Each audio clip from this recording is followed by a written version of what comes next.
জঙ্গলের ঘন পথ দিয়ে হাঁটছি আর বন্ধুদের 14 গোষ্ঠী উদ্ধার করছি। শালারা কিভাবে পারলো আমাকে একা রেখে তারা চলে যেতে? সে কথা ভেবে গায়ে 100 ডিগ্রি রাগ উঠে যাচ্ছে। ফোনে ফ্ল্যাশ অন করে হাঁটছি। চারদিকটা নিঝুম। ঝিঁঝি পোকার ডাক শুনে শরীরটা মাঝে মাঝে শিউরে উঠছে। সেদিকটায় তেমন একটা ভ্রুক্ষেপ না দেখে সামনের দিকে এগিয়ে চলেছি। কিছু দূর এগোতেই একটা মেয়ের চিৎকার, মেয়েদের শব্দ। অন্যদিকে ওই লোক আমার হাত ধরে টেনে গ্রামের দিকে নিয়ে যেতে লাগে।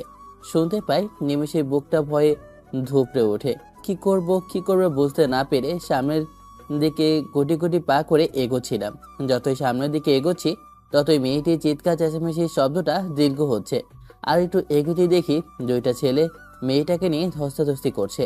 মেয়েটা দুইটা ছেলের হাত থেকে বাঁচার চেষ্টা করছে, কিন্তু কোনোভাবেই বাঁচতে পারছে না। আমি কি করব কিছুই বুঝতে পারি না। এপাশ ওপাশ তাকিয়ে দেখি পাশে একটা লাঠি পড়ে আছে। নিজের মুখটা মাছ দিয়ে ঢেকে লাঠি করে সামনে নিয়ে এগোতে লাগে। ছেলে দুইটার কাছে গিয়ে লাঠি দিয়ে উত্তম মাধ্যম পেটাতে লাগে। পেটাতে পেটাতে একটা পর্যায়ে ছেলে দুটো আমাকে উদ্দেশ্য করে বলে, দেখ, তোর ভালো হবে না। কে তুই? আমাদেরকে কিন্তু চিনিস না। তোকে কিন্তু একদম শেষ করে ফেলবো। তুই যদি চাস আমাদের সঙ্গে ভাগ নিতে পারিস। এত রূপবতী মেয়ে এর আগে তুই কখনো দেখিসনি। নে, আমাদের সঙ্গে এসে ভাগ দে। আমরা তোকে কিছুই বলবো না। আমাকে কি দেখে তোর কাপুরুষ মনে হয়? আমি মেয়ে জাতিকে সম্মান করতে জানি। তোদের মতো কাপুরুষের মতো মেয়েদের সঙ্গে নির্লজ্জ ব্যবহার করতে শেখায়নি আমার মা বাবা।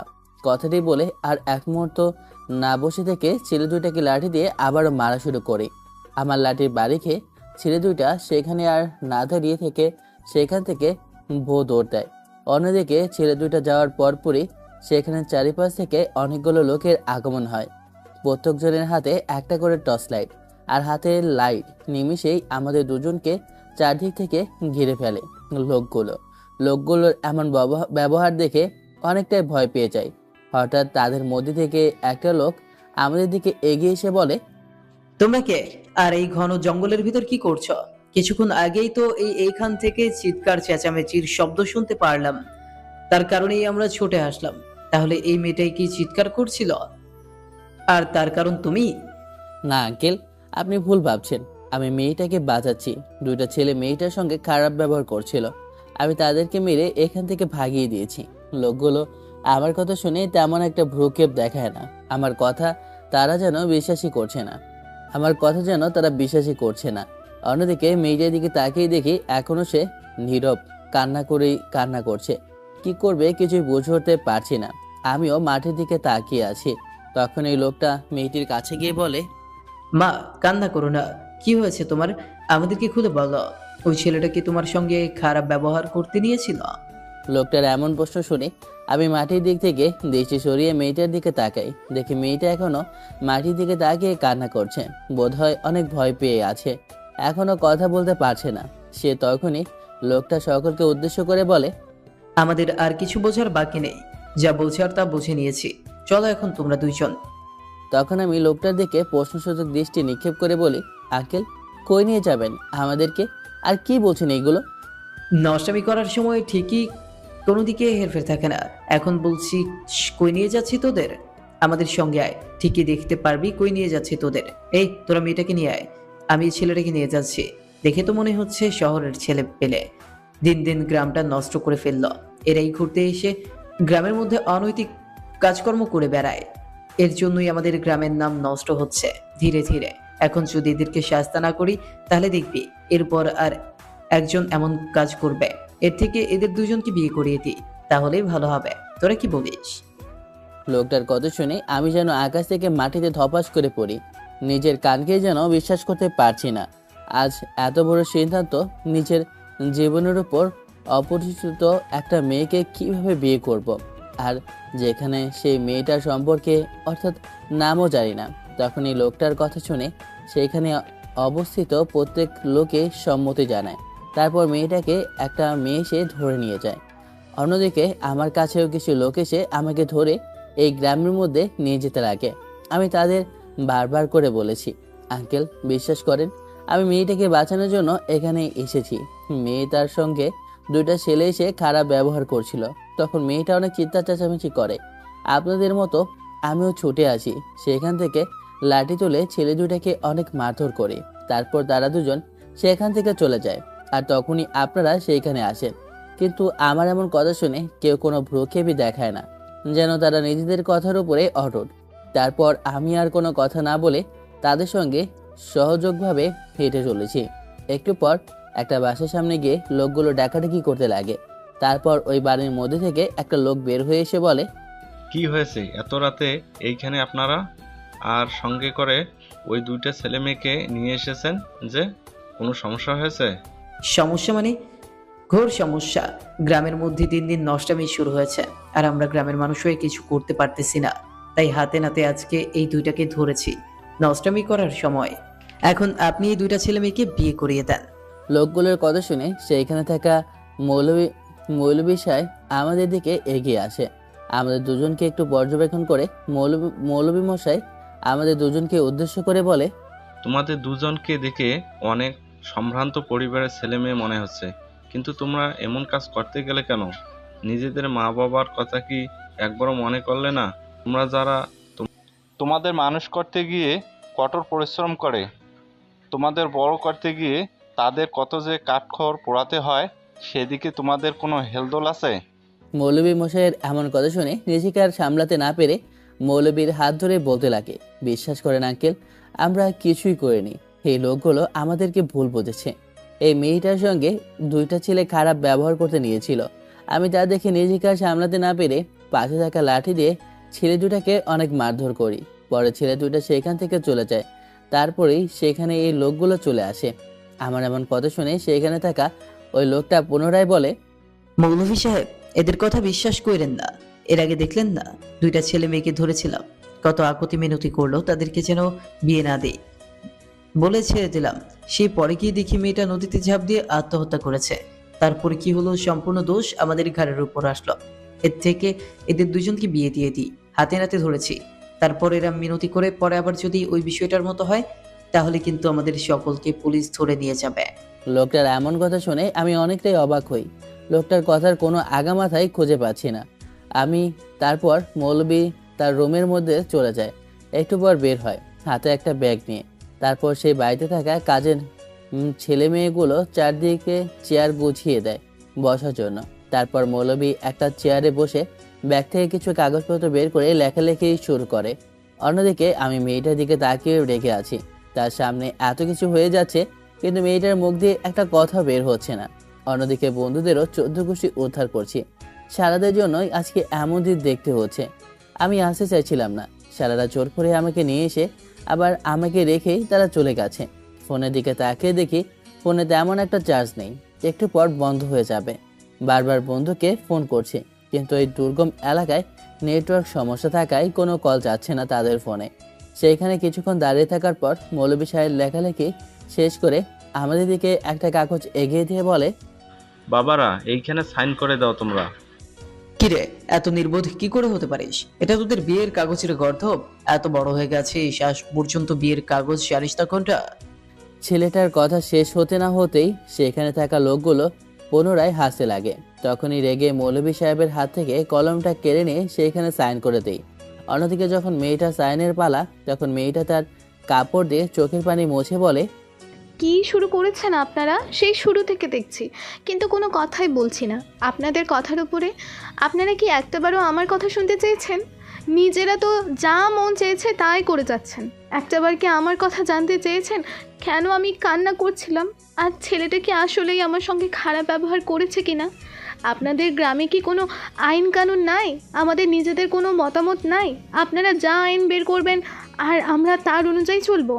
এই ছেলেটা আমাকে সাহায্য করেছে, না হলে আজকে আমার মরা মুখ দেখতেন আপনারা। ছেলেটা যে কথাগুলো বলেছে সম্পূর্ণ সত্যি বলেছে। দুইটা ছেলে আমার সঙ্গে খারাপ ব্যবহার করতে নিয়েছিল, তখন কোথা থেকে যেন এই ছেলেটা এগিয়ে আসে, হাতে থাকা লাঠি দিয়ে দুইটা ছেলেকে মারধর করতে লাগে। মারধরের এক পর্যায়ে দুইটা ছেলে এই ছেলেকে উদ্দেশ্য করে বলে তাদের সঙ্গে আমাকে ভোগ করতে, কিন্তু ছেলেটা ছিল অটুট তার সিদ্ধান্তের ওপরেই। আল্লাহ জানে, আমাকে বাঁচানোর জন্যই বোধহয় ছেলেটাকে ফেরাসত হিসাবে পাঠিয়েছিল। কিন্তু দেখেন আপনারা, সেই ছেলেটাকেই ভুল বুঝে আমার সঙ্গে বিয়ে দিয়ে দিচ্ছেন। মেয়েটার এমন কথা শুনে আমি স্বস্তির নিঃশ্বাস পেলি, যেন মনে হয় আমার দেহেতে প্রাণ ফিরে আসলো। মেয়েটার এমন কথা শুনে সেখানে থাকা সবাই অবাক হয়ে যায়, সঙ্গে মৌলভী সাহেবও। ঠিকই তো বলেছে, একটাবার তো মেয়েটার কোনো কথা শুনলাম না আমরা। তখনই সেখানে থাকা ওই লোকটা পুনরায় রাগে কণ্ঠ নিয়ে আমাদেরকে বলে, হয়েছে, আর ভঙ্গিমা দেখাতে হবে না। নষ্টামি করার সময় নষ্টামি করবে, আর ধরে ফেললেই বলবে যে বাঁচিয়েছি, হেল্প করেছে। তাহলে তখন এত চিৎকারটা করছিলি কেন বল? আমরা যা সিদ্ধান্ত নিয়েছি গ্রামবাসী মিলে, তোদেরকে সেই সিদ্ধান্তই মেনে চলতে হবে। না হলে কিন্তু তোদের দুজনকে পুলিশে দিয়ে বলবো আমাদের গ্রাম থেকে তোরা চুরি করতে এসেছিলি। তাই দিন, তাহলে ভালোই হবে। আপনাদের এমন কথা, এমন সিদ্ধান্ত মেনে চলার থেকে আমাদের পুলিশে দিন, তাই ভালো হবে। আমি মেয়েটার এমন কথা শুনে ধীরে ধীরে যেন মাটির মধ্যে ডুবে যাচ্ছি। যে মেয়েটা এত বিষয় হয়ে গেল, টু শব্দ পর্যন্ত করতে পারলো না, সেই মেয়েটা কিনা এখন এখন এতগুলো লোকের সামনে কিভাবে কথা বলছে। দেখো মা, তোমাদেরকে তো আগেই বলছি, তোমরা আগে কি করছো না করছো তা জানি না, তোমাদের পরিচয় কি তাও জানি না, তোমরা আসলে কি জঙ্গলের মধ্যে অনৈতিক কাজ করতে নিয়েছিলে তাও জানি না, কিন্তু গ্রামবাসী তোমাদের উপর সিদ্ধান্ত নিয়েছে, তোমাদের সেই সিদ্ধান্ত মানতে হবে। এটাই আমাদের গ্রামের নিয়ম। আজ পর্যন্ত আমাদের এই গ্রামে কোনো পুলিশ আসেনি। আমার দেখা মতে প্রায় 10 বছর হয়ে যাবে এই গ্রামে কোনো পুলিশ আসেনি। আমাদের এই গ্রামের নাম আমাদের এই জেলার সেরা, কারণ কোনো অন্যায় অফিসের এই গ্রামের মধ্যে হয় না। চাই না তোমাদের দুজনের জন্য আমাদের গ্রামের নাম নষ্ট হোক। এর থেকে তোমাদের বলি, আমাদের সিদ্ধান্ত তোমরা মেনে নাও। মেয়েটা মৌলভী সাহেবের কথা শুনে চুপ হয়ে যায়। তারপর মেয়েটাও সেখানে সাইন করে দেয়। সাইন করে দিয়ে মেয়েটা আমার দিকে এক পলক তাকায়। তারপর মৌলভী সাহেব আমাদের আগামী দিনগুলো যেন সুন্দরভাবে হয় সেই সুবাদে মোনাজাত করতে লাগে। মোনাজাত শেষ হতেই আকাশে মেঘের গর্জন শুরু হয়। ভয়াবহ গর্জনে যে যার বাসায় চলে যায়। এখন আমরা দুজন কি করব কিছুই বুঝে উঠতে পারছি না। তখনই মৌলভী সাহেব তার মেয়েকে উদ্দেশ্য করে বলে, মা, একটা কাজ কর, এরা শহরে, এদের বাসা, এদের শহরে যাইতে হবে। এখন তো আর গাড়ি পাবে না, গাড়ি পাইলেও সকালে পাবে। আর আকাশের যে অবস্থা, এদেরও তো আর বাসার বাইরে রাখা যায় না। এদেরকে বাসায় নিয়ে আয়, আর তোর পাশের রুমটা পরিষ্কার করে দে। ওরা না হয় আজকে রাতটা ওইখানে থাকলো। কথাটি বলে মৌলভী সাহেব তার বাসার ভিতরে ঢুকে পড়ে। অন্যদিকে মৌলভী সাহেবের মেয়ে আমাদের কাছে এসে বলে, ভাইয়া আর আপু, আসেন আমার সঙ্গে, আসেন। আমি জানি আপনাদের অনেক কষ্ট হচ্ছে, তারপরেও কি করার, আপনাদেরকে দেখে মনে হয় না আপনারা এমন কাজ করতে নিয়েছিলেন। কথাটা বলে মেয়েটির সামনে সামনে হাঁটতে লাগে। আর আমরা দুজন মেয়েটির পিছু পিছু হাঁটতে লাগে। হাঁটতে হাঁটতে এক পর্যায়ে আমি মেয়েটার দিকে তাকাই। আজ কি যেন মেয়েটার নাম বলল? ও, কাদের সাহেব তো পপি বলল। তাহলে মেয়েটার নাম পপি। আবছা আবছা আলোয় মেয়েটার মুখে পানে তাকিয়ে দেখি অনেক কান্না করায় চোখ দুটো লাল আকৃতি বর্ণ ধারণ করেছে। দেখে যেন মনে হচ্ছে একটু কান্না করলে চোখ দিয়ে রক্ত ঝরঝর করে পড়বে। তারপর আরেকটু হাঁটতে হাঁটতে মেয়েটা একটা রুম দেখিয়ে দিল আমাদের দুজনকে। তারপর মেয়েটা গিয়ে আগে আগে রুমটা একটু পরিষ্কার করে নেয়। তারপরে পপি গিয়ে খাটে বসে পড়ে। আমি কি করব কিছুই বুঝতে পারছি না। সবাই গিয়ে বসে পড়ে। ফোন হাতে নিয়ে দেখি চার্জ নাই, বললেই চলে, এখন ফোন বন্ধ হয়ে যাবে। তখন আমি মেয়েটিকে উদ্দেশ্য করে বলি, আচ্ছা আপনার কি চার্জার হবে? আমার ফোনে একদমই চার্জ নেই। ভাইয়া, চার্জার আছে, কিন্তু কারেন্ট চলে গেল। আর গ্রামের কারণ সম্পর্কে আপনাদের একটু ধারণাও নেই যে গ্রামের কারেন্ট চলে গেলে আর আসে না। আর আজকে খবরে দেখলাম এই ঝর্ণা কি টানা 7 দিন থাকবে। ভাবছি আপনারা কি করে শহরে যাবেন। আর 7 দিনে কোনোভাবেই তো কারেন্ট আসা তো দূরে থাক, বাইরে চলাচল করাও দুষ্কর হয়ে যাবে। মেয়েটার কথা শুনে আমি অনেকটাই অবাক হই। কারণ এই 7 দিনের মধ্যে যদি ঢাকায় যেতে না পারি, মা বাবার সঙ্গে যদি কথা বলতে না পারি, তাহলে তারা তো একদম ভেঙে পড়বে। আমাকে খুঁজে না পেয়ে তারা পুলিশেও কমপ্লেন করতে পারে। তাই ভাবছি কি করব। এখন ফোনেও তো চার্জ নেই। আর ফোনে যে কথা বলবো, এইখানে তো এমন একটা নেটওয়ার্কও পায় না।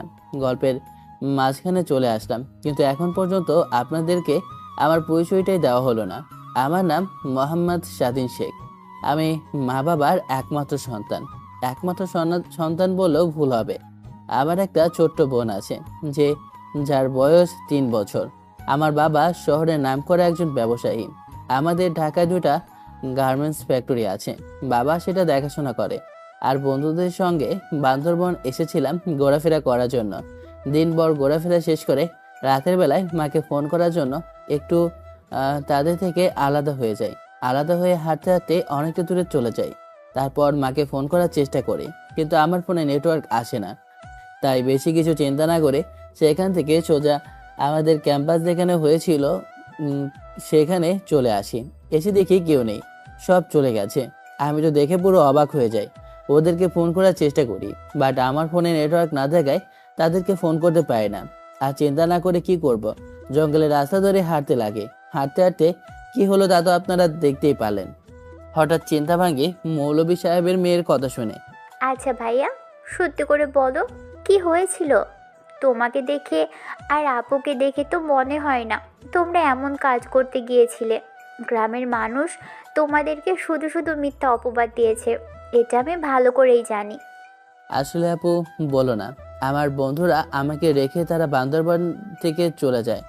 জানে না তারা কেন চলে গেছে, ভেবেছে আমি তাদের সঙ্গে আছি। তারা হয়তো বা খেয়াল করেনি, না হলে আমার বন্ধুরা কখনো আমাকে এখানে একা রেখে যাবে না। তখন কিছু চিন্তা না করতে পেরে রাস্তা ধরে হাঁটতে লাগে। হঠাৎ কানের সামনের দিকে এগিয়ে যেতেই দেখি ওই মেয়েটির সঙ্গে 2টা ছেলে খারাপ ব্যবহার করছে। তখন আমি একটা লাঠি নিয়ে 2টা ছেলেকে মারি। পরে সেখান থেকে 2টা ছেলে চলে যায়। পরে গ্রামবাসী সেখানে উপস্থিত হয় আর আমাকে আর মেয়েটিকে সেখানে দেখতে পেয়ে আমাদেরকে ভুল বুঝে এইখানে নিয়ে আসে। তারপর আর কি সকলের সামনে বিয়ে দিয়ে দিল। ও আচ্ছা, বুঝতে পারছি। তাহলে এই ব্যাপার। আর আপু, তুমি এখানে এত রাতে কি করছিলে জানো না? এত রাতে একা একা এই রাস্তা দিয়ে ঘোরা অনেকটা রিস্কফুল। আমি এই গ্রামের মেয়ে হলে কি হবে, আমি কখনোই একা একা রাস্তা দিয়ে রাতে হাঁটি না। রাতে বললে ভুল হবে, আমি দিনের বেলায়ও হাঁটি না। যেখানে যাই সেখানে বাবা কিংবা ভাইয়াকে নিয়ে যাই। মেয়েটির কথা শুনে পপি স্বস্তির একটা নিঃশ্বাস ফেলে মৌলভী সাহেবের মেয়েকে আর আমাকে বলে, আসলে কিভাবে যে তোমাকে বলি, আমি বাবা মার সঙ্গে রাগারাগি করে এখানে চলে আসি। বাবা মা আমার জন্য অন্য একটা জায়গায় বিয়ে ঠিক করেছে, বাট আমি এখন বিয়ে করতে পারবো না, লেখাপড়া চালিয়ে যাব। জানি না আমি তাদের ঘাড়ের ওপর উঠেছি কিনা। যেদিন রাতে ছেলেপক্ষ আমাকে দেখতে আসবে সেদিন রাতে আমি বাসা থেকে সোজা বান্দরবন চলে আসি। তারপর একটা হোটেলে উঠি যেখানে ছিলাম। বেশ 2 দিন পরেই আজকে কী যেন মনে করে রাতের নির্মম পরিবেশটা উপভোগ করার জন্য বের হই। কিন্তু কখনো জানতামই না এমন একটা সিচুয়েশনের মধ্যে পড়ব, তাহলে কখনোই আমি রাতের বেলায় বের হতাম না। কি করবে এখন আপু বলো? যা হবার তা তো হয়েই গেছে। এখন ভাগ্যকে মেনে নিলেই ভালো হবে তোমাদের দুজনের জন্য। ও আচ্ছা, তোমরা তো এখনও কিছু খাওয়া দাওয়া করোনি, তোমাদের জন্য খাবার নিয়ে আসছি। কথাটা বলে মৌলভী সাহেবের মেয়ে রুমের মধ্যে আর এক মুহূর্ত না দাঁড়িয়ে থেকে রুম থেকে বেরিয়ে যায়। আমি সেইখানে বসে আছি। একটু পর মৌলভী সাহেবের মেয়ে 2টা প্লেটে করেই খাবার নিয়ে আসে। একটা প্লেট আমার দিকে, অন্যটি পপির দিকে এগিয়ে দেয়। তারপর আমি খাবার খেতে লাগি। অন্যদিকে পপি খাওয়া দাওয়া শেষ করে সেখানে রেখে দেয়। মৌলভী সাহেবের মেয়ে প্লেটটা নিয়ে রুম থেকে বেরিয়ে যায়। একটু পর রুমের মধ্যে এসে পুনরায় মৌলভী সাহেবের মেয়ে বলে, আপু ভাইয়া, তাহলে তোমরা এখন ঘুমো। আমি তো বাইরে থেকে দরজা লাগিয়ে দিয়ে যাচ্ছি, সকালে আবার কথা হবে। বাই। কথাটা বলেই বাইরে থেকে মৌলভী সাহেবের মেয়ে দরজা লাগিয়ে দিয়ে যায়। আমি সেইখানে অনেকক্ষণ ধরে বসে থাকি। অন্যদিকে পপি গিয়ে শুয়ে পড়ে। আমি কি তার সঙ্গে খাটে গিয়ে শুবো সেটা চিন্তা করতে লাগে। চিন্তা করতে করতে হঠাৎ করে ভাবি সোফায় শুয়ে পড়ি। সোফায় শুয়ে মাথা নিচে হাত রেখে চিন্তা করতে লাগে, যদি একবার মা বাবা জানতে পারে আমি বিয়ে করেছি, তাও আবার তাদেরকে না বলে, তাহলে কি যে করবে আল্লাহ জানে। আর মেয়েটি যে বলল 7 দিন ধরে এখানে বৃষ্টি হবে, যদি 7 দিন বৃষ্টি হয় আর মা বাবার সঙ্গে যদি যোগাযোগ করতে না পারি, তাহলে তো তারা চিন্তা করতে করতে ভেঙে পড়বে।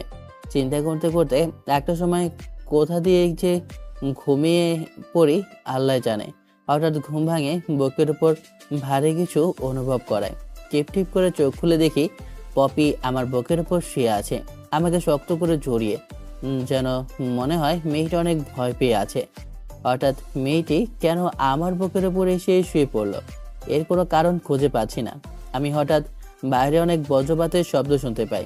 যে বড় বড় শব্দ করে বজ্রপাত হচ্ছে, অমনি পপি আমাকে শক্ত করে জড়িয়ে ধরছে। হয়তো পপি এখনো ঘুমায়নি, অনেক ভয় পেয়ে আছে। তখন আমিও পপিকে শক্ত করে জড়িয়ে ধরি, যেন ভয় না পায় এর জন্য। তখন পপি আমার বুক থেকে তার মাথাটি তুলে আমার দিকে তাকায়, একটু লজ্জা পেয়ে আবার আমার বুকের মধ্যে মাথা লুকিয়ে ফেলে। আমি তো মেয়েটির এমন কাণ্ড দেখে মুচকি হাসি দিয়ে তারপর পপিকে শক্ত করে জড়িয়ে ধরে ঘুমিয়ে পড়ি।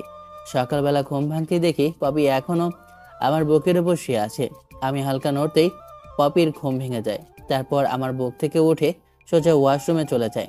আমি ভাবতে লাগি, মেয়েটি হঠাৎ বাইরের জোরে সোরে একটা বজ্রপাত হওয়ায় পপি ওয়াশরুম থেকে দৌড়ে এসে আমাকে জড়িয়ে ধরে। সময়ের আকস্মিকতায় আমি ধমকে উঠি। বজ্রপাতের শব্দে শেষ হতেই পপি আমাকে ছেড়ে দিয়ে বলে, আসলে সরি, আমি ছোটবেলা থেকেই বজ্রপাতকে অনেক ভয় পাই। ছোটবেলায় যখন বাহিরে বৃষ্টি হতো, বজ্রপাত হতো, তখন আমি আমার রুম থেকে উঠে গিয়ে মা বাবার সঙ্গে ঘুমাতাম। সেই অভ্যাস এখনও রয়ে গেছে। এখনও যদি বজ্রপাত হয়, আমি আমার মা বাবার রুমে গিয়ে তাদের সঙ্গে থাকি, কারণ আমি বজ্রপাতকে অনেক ভয় পাই। প্লিজ, আপনি অন্য কিছু মনে করবেন না আমাকে। ও আচ্ছা, বুঝতে পেরেছি। তারপর পপি আমার সামনে আর না দাঁড়িয়ে থেকে পুনরায় ওয়াশরুমে চলে যায়। বাইরে এখনো বৃষ্টি হচ্ছে, মুষলধারা বৃষ্টি। এই মুষলধারা বৃষ্টি ছোট থেকে আমার অনেক ভালো লাগে। যখন মুষলধারা বৃষ্টি হতো তখন সব কিছু ছেড়ে দিয়ে বেলকনিতে গিয়ে ভিজতে থাকতাম। আজও কেন বৃষ্টি দেখতে অনেক মন চাচ্ছে। তারপর আমি সোজা বেলকনিতে চলে যাই বৃষ্টি দেখার জন্য। পাহাড়ে ঠিক উচ্চতরে বাড়িটা, বেলকনি থেকে অনেক সুন্দরভাবে পাহাড়টা দেখা যাচ্ছে। সেই যে কারোর মন ভালো করে দিতে পারে এই পরিবেশটা। আর মনে সেই দিকে তাকিয়েছিলাম, তখনই পাশে এসে কেউ দাঁড়িয়ে আছে। আমি পাশ ফিরে দেখি পপি দাঁড়িয়ে আছে। আমি সেই দিক থেকে চোখটা সরিয়ে পুনরায় সামনের দিকে তাকিয়ে আছি। তখনই পপি বেলকনির গ্রিলের ফাঁক দিয়ে হাত ঢুকিয়ে দিয়ে বৃষ্টির ফোঁটার পানি নিয়ে খেলা করছে। আমি সেই দিকে তাকিয়ে একটু হাসি দিই। আসলে আমার ছোটবেলা থেকে বৃষ্টি দেখতে অনেক ভালো লাগে, আর এই বৃষ্টির পানি দিয়ে খেলা করতে অনেক ভালো লাগে। সেই অভ্যাসটা এখনও রয়ে গেছে। আর দেখেন কি সুন্দর পরিবেশ, পাহাড়ের মাঝখানে বাড়ি, যা অনেক ভালো লাগছে। এমন যদি আমার বাড়ি থাকতো, আমি সেইখানে শত শত বছর থেকে যেতাম। আমি পপির বাচ্চামোর কথা শুনে হেসে উঠি। পপি তখনই আমার দিকে ভ্রুকুচকে তাকিয়ে বলে, কি এমন বললাম আমার কথা শুনে আপনি খিলখিল করে হাসেন? পপির কথা শুনে আমি হাসি থামিয়ে দিয়ে বললাম, কই হাসি আমি? তারপর আর কোনো কথা না বলে আমি বেলকনিতে আর না দাঁড়িয়ে থেকে সোজা রুমে এসে পড়ি। তখনই দরজা খোলা শব্দ পাই। দরজা থেকে তাকিয়ে দেখি মৌলভী সাহেবের মেয়ে এসেছে। আবার কিছু বলে ওঠার আগে মৌলভী সাহেবের মেয়ে বলল, ভাইয়া, আপু কই? আর তোমাদের দুজনকে নিচে খাবার খাওয়ার জন্য ডাকছে, জলদি আসো আপুকে নিয়ে। তোমার আপু বেলকনিতে দাঁড়িয়ে বৃষ্টি দিয়েছে, আর তোমার নাম তো এখন পর্যন্ত জানতে পারলাম না। তোমার নাম কি? ভাইয়া, আমার নাম মিম। অনেক সুন্দর নাম তো। তোমার কথা বলা শেষ হতে না হতেই বেলকনির দিকে তাকিয়ে দেখি পপি বেলকনির সামনে দরজার দাঁড়িয়ে আমাদের কথোপকথন দেখছে আর আমার দিকে ভ্রু কুঁচকে তাকিয়ে আছে। তারপর মৌলভী সাহেবের মেয়ে রুমের মধ্যে আর না থেকে নিচে চলে যায়। তখনই পপি আমার কাছে এসে বলতে লাগে, কালকে তো দেখে মনে হচ্ছিল মেয়েদের সঙ্গে কথা বলতেই পারো না, এখন দেখি মেয়েদের সঙ্গে মিষ্টি মিষ্টি করে কথা বলতে পারেন। কথাটি বলে পপি সেখানে আর না দাঁড়িয়ে রুম থেকে বেরিয়ে যায়। আমি সোফায় বসে চিন্তা করতে লাগি, পপি কি বললো আমাকে এগুলো? আমি নাকি মিমির সঙ্গে কথা বলায় রেগে গেছে বোধ হয়। এরকমটাই হয়ে গেছে, কারণ একটা মেয়ে কখনোই তার স্বামীর ভাগ অন্য কাউকে দিতে চায় না। বিয়েটা যেভাবেই হোক, ও তো এখন আমার স্ত্রী, আমি তো ওর স্বামী। তাই বোধ হয় মিমির সঙ্গে এমনভাবে কথা বলায় অনেকটা রেগে গিয়েছে মেয়েটা। না বাবা, এখন মেয়েদের সঙ্গে কথা বলা একদম কমিয়ে দিতে হবে। আর মনে কথাগুলো বললাম। তারপর রুম থেকে বেরিয়ে পপির পিছু পিছু নিচে এসে দেখি আমাদের জন্য খাবার টেবিলে মৌলভী সাহেব আর তার পুরো পরিবার অপেক্ষা করছে। তারপর আমি আর পপি গিয়ে তাদের সঙ্গে বসে পড়ি। তারপর খাওয়া দাওয়া শেষ করে পুনরায় রুমের মধ্যে চলে আসি। বাইরে এখনো গুড়ি গুড়ি বৃষ্টি হচ্ছে। তখনই রুমের মধ্যে মৌলভী সাহেবের আগমন হয়। আমি সবাই বসেছিলাম, পপি খাটের উপর বসেছিল। তখন আমাদের দুজনকে উদ্দেশ্য করে বলে, বাবা, বৃষ্টি হচ্ছে বাইরে অনেক। এই অবস্থায় তোমরা কখনোই বাইরে বেরাতে পারবে না। আর বৃষ্টিতে পাহাড় ধসে যায়। এতে গাড়ি চলাচল একদমই কমে যায়। খবরে বলছে 7 দিন একটানা বৃষ্টি হবে, আর বাসায় কারেন্টও নেই। না আঙ্কেল, ফোনে চার্জ নেই, আর আপনাদের এখানে নেটওয়ার্কে অনেক সমস্যা। মা বাবা অনেক চিন্তা করবে। তাদেরকে যদি না বলি 7 দিন তো আর এখানে থাকা যাবে না, তাদেরকে না বলে। তাই ভাবছি আমরা এখন এখান থেকে হাঁটা ধরলে 1 ঘন্টার মধ্যে হাইওয়েতে চলে যাব, আর ওইখানে তো গাড়ি পাওয়া যাবে নাকি আঙ্কেল? আপনি একটা কাজ করেন, আমাদেরকে একটা ছাতা ম্যানেজ করে দেন, তাহলেই হবে। তা ম্যানেজ করে দিচ্ছি, সমস্যা নেই, কিন্তু এখানে যাওয়া যাবে না। তোমরা 2-1 দিন থেকে তারপর না হয় যাও। আঙ্কেল, বাসায় অনেক চিন্তা করছে, বললাম তো। আমার বন্ধুরা আমাকে রেখে চলে গেছে, তারাও হয়তো আমাকে নিয়ে অনেক চিন্তা করছে, কোথায় আছি, কেমন আছি। এর থেকে শহরের দিকে গিয়ে ফোনটা চার্জে দিয়ে তাদের সঙ্গে কথা বলতে হবে। তারপর মৌলভী সাহেব আমাদেরকে অনেক করে বলতে লাগে, বাট আমরা সেইখানে আর না থেকে একটা ছাতা নিয়ে ব্যাগপত্র নিয়ে বাসা থেকে বেরিয়ে পড়ি। বাড়ির বাইরে এসে রাস্তার দিকে তাকিয়ে দেখি পুরো রাস্তাতেই একটা কাকপক্ষীও নেই।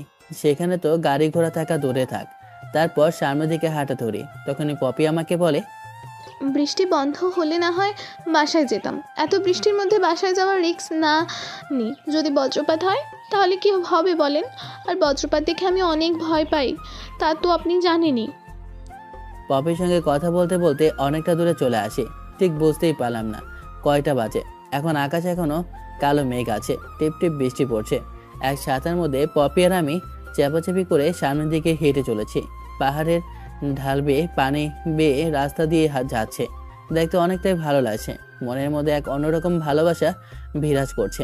হঠাৎ আপনাকে কিছু জিজ্ঞেস করিনি করে পপি সেখানে দাঁড়িয়ে পড়ে। আমি নিজেই অনেক ভয় পেয়ে গিয়েছিলাম, তাই আপনাকে আপনার সম্পর্কে তেমন কিছু জিজ্ঞেস করিনি। পেছনে তাকিয়ে তাকে উদ্দেশ্য করি, তাই চিন্তা করছিলাম। তাই আমি আপনার সম্পর্কে ভালো মন্দ তেমন কিছু জানতে বলেই দাঁড়িয়ে পড়লেন যে। আমি আর এক পাও সামনের দিকে এগাতে পারবো না, আমার পায়ে অনেক ব্যথা করছে। যেখানে আমি গাড়ি ছাড়া 1 কিলোমিটারও হাঁটি না, সেখানে আপনি আমাকে গাড়ি বাদে এত দূর পর্যন্ত হাঁটিয়ে নিয়ে এসেছেন। আমার পা অনেক ব্যথা করছে, আমি আর হাঁটতে পারবো না। তাহলে থাকেন, এখানে বসে থাকেন। একটু পর যখন ওই দিনের খারাপ ছেলে পেলে এসে আপনার সঙ্গে ওই খারাপ কাজ করতে নেবে, তখন আবার চিৎকার চেঁচামেচি করেন। আমার মতো এই বৃষ্টির মধ্যে আপনাকে কেউ বাঁচাতে আসবে না। কথাটি বলে আমি সেইখানে আর না দাঁড়িয়ে থেকে সামনের দিকে এগোতে লাগে। অন্যদিকে পপি আমার কথা শুনে অনেকটা ভয় পেয়ে আমার পিছু পিছু পুনরায় হাঁটা শুরু করে। হাঁটতে হাঁটতে অনেকটা সময় পার হয়ে যায়। হঠাৎ পুনরায় পপি রাস্তায় বসে পড়ে। আমি তার দিকে প্রশ্নসূচক দৃষ্টি নিক্ষেপ করতেই পপি আমাকে বলে, বিশ্বাস করেন 2 পা অনেক ব্যথা করছে, আর একটু হাঁটতে পারবো না। আপনি গিয়ে একটা গাড়ি নিয়ে না হয় পরে আমাকে এখান থেকে নিয়ে যান, অনেক অনেক ব্যথা করছে পা। কথাটি বলেই পপি তার পা ধরে চিৎকার করতে লাগে। আমি অনেকটা ভয় পেয়ে যাই, কারণ মেয়েটাকে অনেকক্ষণ ধরে হাঁটিয়ে নেওয়ায় তার জন্য বোধ হয় তার পায়ে অনেক ব্যথা করছে। শহরের মেয়ে হয়, তেমন হাঁটাহাঁটি করেনি বুঝি। পপির কথা শেষ হতে না হতেই জোরে সোরে একটা বজ্রপাত হয়। পপি বজ্রপাতের শব্দ শুনে সেখান থেকে উঠে দৌড়ে এসে আমাকে জড়িয়ে ধরে। সময়ের আকস্মিকতায় আমি ভেবাচেকা খেয়ে যাই। সেইভাবেই বয়ে যায় অনেকটা সময়, কিন্তু পপি আমাকে ছাড়ার আর কোনো নামগন্ধই নেই। তখন আমি পপিকে উদ্দেশ্য করে বলি, বজ্রপাত তো শেষ হয়ে গেছে, সেই কখন। এখন তো না হয় ছাড়েন। না, আপনাকে ছাড়বো না। আপনাকে ছাড়লে আপনি আমাকে এখানে রেখে চলে যাবেন, আমি হাঁটতে পারছি না বলে। আচ্ছা, বুঝতে পেরেছি, আপনাকে হাঁটতে হবে না। আপনাকে কোলে করে সামনের দিকে এগিয়ে নিয়ে যাচ্ছি, ভয় পেতে হবে না। কথাটা বলে আমি পপিকে কোলে তুলে নিই। পপি আমার গলা জড়িয়ে ধরে আমার দিকে অবলক দৃষ্টিতে তাকিয়ে আছে। পপিকে আমার দিকে এমনভাবে তাকিয়ে থাকতে দেখে পপিকে উদ্দেশ্য করে বলি, আপনি আমার দিকে এমন করে তাকিয়ে আছেন কেন? আমি আপনার দিকে তাকিয়ে নেই, আমি আমার বরের দিকে তাকিয়ে আছি। আচ্ছা, সত্যি করে একটা কথা বলবেন, আপনি আমাকে স্ত্রী হিসেবে স্বীকৃতি দেবেন তো, নাকি এখান থেকে চলে গেলে আমার আর কোনো খোঁজ খবর নেবেন না? আপনি মনে তো হয় না আপনি আমাকে স্ত্রী হিসেবে মেনে নিয়েছেন। যদি স্ত্রী হিসেবে মেনে নিতেন তাহলে কালকে রাতে একটাবার হলেও আমার কাছে আসতেন, আর আমার সম্পর্কে ভালো মন্দ জানতে চাইতেন, কিন্তু আপনি তার পুরোটাই ব্যতিক্রম। আসলে কালকে আপনার এমনভাবে কান্না করতে দেখে আমি অনেক ভয় পেয়ে গিয়েছিলাম। তাই আমি, আর কি বললেন? আমি আপনাকে মেনে নেব না? মানুষের বিয়ে জীবনে একবারই হয়। আমি আপনাকে প্রথম বিয়ে করেছি, তার মানে আপনি আমার প্রথম, আপনি আমার শেষ। আর কখনো অন্য মেয়ের দিকে ভুলেও তাকাবো না। আমি আর একটা কথা, আপনি কি আমাকে স্বামী হিসেবে মেনে নিয়েছেন? বিয়েটা যেভাবেই হোক, আমি কিন্তু আপনাকে আমার স্ত্রী হিসেবে মেনে নিয়েছি। আমিও আপনাকে আমার স্বামী হিসেবে মেনে নিয়েছি। আর আপনি যদি আমার পরিচয় সম্পর্কে জানতে চান তাহলে আমার নাম পপি। আমি বাবা মায়ের বলতে গেলে 1 নম্বর সন্তান, আবার 2 নম্বর সন্তানও। কারণ আমি আর আমার একটা বোন আছে, দুইজনই জমেজ হয়েছি হুবহু। দেখতেই আমার বোনকে আমার মতো দেখায়। আমার পপি দুজনে কথা বলতে বলতে হাইওয়েতে চলে আসে। এই বসবাস তাকিয়ে দেখি সামনে একটা বাজার। তারপর পপিকে কোলে তুলে নিয়ে বাজারের দিকে অগ্রসর হই। বাজারে গিয়ে একটা দোকানে গিয়ে বসে পড়ি। দোকান থেকে কিছু খাবার কিনে আমি আর পপি খেয়ে নিই। তারপর ফোনে চার্জ দিই। অনেকক্ষণ সেখানে বসে থাকি। ফোনে চার্জ দেওয়া শেষ হলে ফোনটা হাতে নিয়ে সোজা মার কাছে ফোন করি। ফোনে রিং হতে না হতেই ওই পাশ থেকে মা ফোন রিসিভ করে কান্না মিশ্রিত কণ্ঠে বলে, তোর বন্ধুরা সবাই চলে এসেছে, কিন্তু তুই আসলি না, তাদের সঙ্গে কেন? আর তোকে না কতবার ফোন করলাম, কিন্তু তোর ফোন বারবার বন্ধ দেখাচ্ছে। জানিস কত চিন্তা হচ্ছিল তোকে নিয়ে। কই আসিস তুই? এখন সত্যি করে আমাকে বলবি কি হয়েছে তোর সঙ্গে? তুই বন্ধুদের সঙ্গে কেন আসিসনি? আরে বাবা, এক এক করে প্রশ্ন করো। এতগুলো প্রশ্নের উত্তর কিভাবে আমি দেবো বলো? আসলে জঙ্গলের মধ্যে আমি হারিয়ে গিয়েছিলাম। আর আমার বন্ধুরা ভেবেছিল আমি বাসের মধ্যে আছি, তাই তারা বাস সেখান থেকে ছেড়ে দেয়।